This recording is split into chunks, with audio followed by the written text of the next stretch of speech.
Pete Town accessories. I'm going to talk about one of my favorite exercises on bench for building your lockout strength, both in equipped lifting and in raw lifting. I came across this exercise when I started lifting at Pete Town with Jeff Atkins. I'm not saying that he invented this exercise. I'm not even saying that a little bit. It's just where I discovered it and started using it. Chain suspended lockout press. Any sort of lockout press that starting from a complete stop and working just the last few inches of your bench press, I'm a big fan of that, especially in a shirt, because if you're an equipped lifter, where does the shirt give out? Right at the top, and then you have to take over and finish. So what I like to do is either setting it in our squat rack with pins, or hanging it, suspending it from chains or spud straps or something like that. And I like to set it just a few inches below lockout.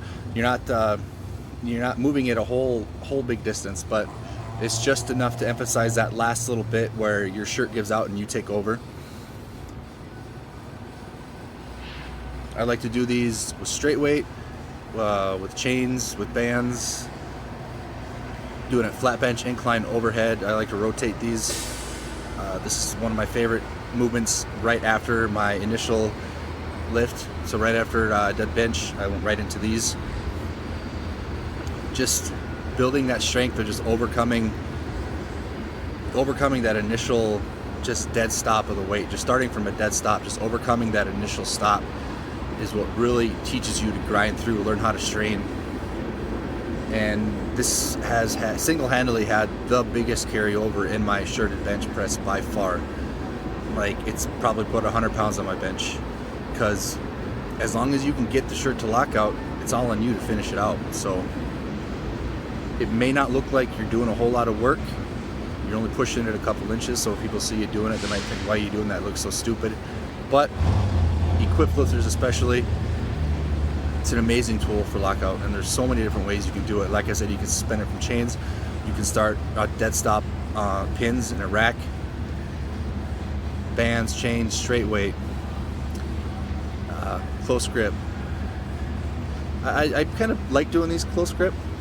It tends to take a little bit of stress off my shoulders and puts a lot more into my triceps, which is where I want it anyways. So yeah, this is one of my favorite accessories. I learned it at Pete Town.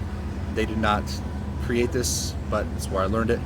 So if you are an equipped lifter, it works good for raw lifters too. I found for raw lifters, you have to, the distance you need to travel needs to be a little bit more.